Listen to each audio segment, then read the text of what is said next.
राधे राधे महाराज जी।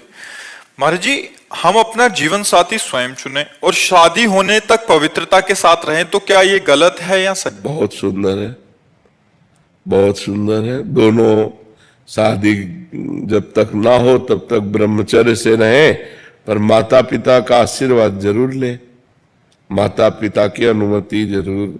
जिस माँ ने तुम्हें गर्भ में 9 महीने रखा, तुम्हें पालन पोषण करके इतना बड़ा बनाया, उसके अधिकार को मत छीनिए।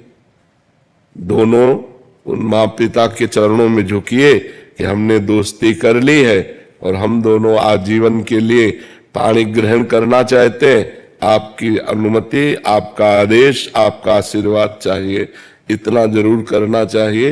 ये जो आजकल के बच्चे हैं, मनमानी आचरण माता पिता की एक नहीं मानते हैं, वो बाद में दुख ही पाते हैं, पक्का समझ लो।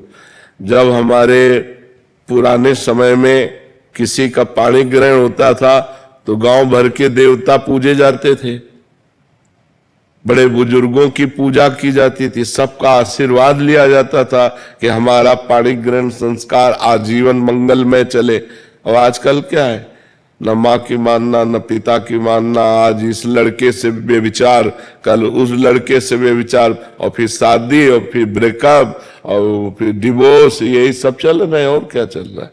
कहीं शासन नहीं, कहीं किसी तरह की मर्यादा नहीं, घर में किसी की मानती नहीं है, न मानते हैं बच्चे तो आगे चलकर शराब पीते हैं, ड्रग्स, इधर उधर बेविचार, और अगर ब्याह कर दो तो भाग जाते हैं, अगर ब्याह कर दो तो डिवोर्स कर देते हैं। मेरी वाइफ डेली मेरे से मनी की घोषणा करती है, मैं महीने में भी पैसा देता हूँ, फिर नाम भी जप करता हूँ, जैसे आप बोल रहे थे अभी कि नाम भी जप कर रहे हो और किसी को दुख भी नहीं देना, मगर बीवी को पैसा नहीं देते तो वो भी दुख में जाएगा। नहीं, ऐसे नहीं, उचित। हमारी अर्धांगिनी हो, हमें 100 रुपया मिलता है, आप जानते हो, 100 रुपये में परिवार भी चलाना और आपकी कामनाएं भी पूर्ण करनी है। आपको ऐसी कोई कामना नहीं करनी जो मैं अपनी स्थिति से कर्जा लूं या कुछ गलत करूं, ऐसा नहीं कर सकता। अर्धांगिनी वही है जो अपने पति के अनुसार चले, वो ऐसी कामना करेगी ही नहीं, वो तो कोशिश करेगी कि हम पति से कोई कामना न करें, उनके ऊपर कोई भार न पड़े, वो सुखी रहें, वो प्रसन्न रहें। ऐसी पत्नी मिलना बड़े भाग्य की बात है। आज का बहुत वातावरण गंदा होता जा रहा है, तो बहुत अच्छे बच्चे हो, ब्रह्मचर्य से रहो जब तक ब्याह ना हो, और फिर माता पिता की अनुमति से ब्याह कर। महाराज जी, इसमें एक प्रश्न था महाराज जी, बहुत सारे ऐसे प्रश्न आते हैं कि जैसे लड़का और लड़की दोनों शादी करना चाहते हैं और अपना पूरा जीवन एक दूसरे के साथ निभाना चाहते हैं, बट माता पिता मान जाते हैं तो पिता नहीं मानते, पिता मान जाते माता नहीं मानते। आजकल माता पिता को भी सोचना चाहिए कि नया जमाना है, अगर वो आपसे अनुमति ले रहे हैं, आपके पैर छू रहे हैं, तो आप उसका आदर कीजिए।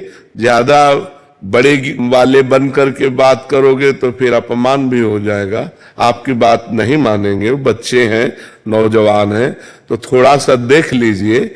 माता पिता को भी चाहिए कि अगर बहू और बच्चा दोनों प्रेम करते हैं तो उसमें ये पक्ष नहीं देखना चाहिए, उसमें लड़ाई झगड़ा वाली बातें नहीं मन में लानी चाहिए कि अगर तुम इससे ब्याह करोगे तो हम तुम्हारा त्याग करते हैं, ऐसा वैसा। माता पिता कहते हैं कि हमें समाज का भय है, समाज कोई आज का समाज का तो भय रह ही नहीं गया है, वो माता पिता गलत कहते हैं, समाज का भय कहाँ रह गया।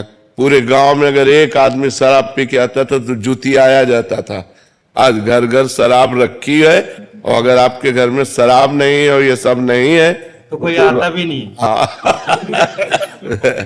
तो महाराज जी, माता पिता को मतलब इसमें सहमति उचित देख करके मानना चाहिए। लड़की से बात करना चाहिए कि फ्रॉड तो नहीं है जो ब्याह के बाद जेवर लेके भाग जाए। ऐसे भी हो रहे कि ब्याह के दिन दूसरे दिन बहू का पता ही नहीं चला, भाग गई वो अपना जेवर। तो 2-4 बार लड़की से मिले, उसके घर वालों से मिले, उसका व्यवहार देखे, उसका चरित्र देखे, लड़के से मिले। हाँ, ऐसा चाहिए, ऐसे ही संबंध होता है, और फिर ब्याह कर दे।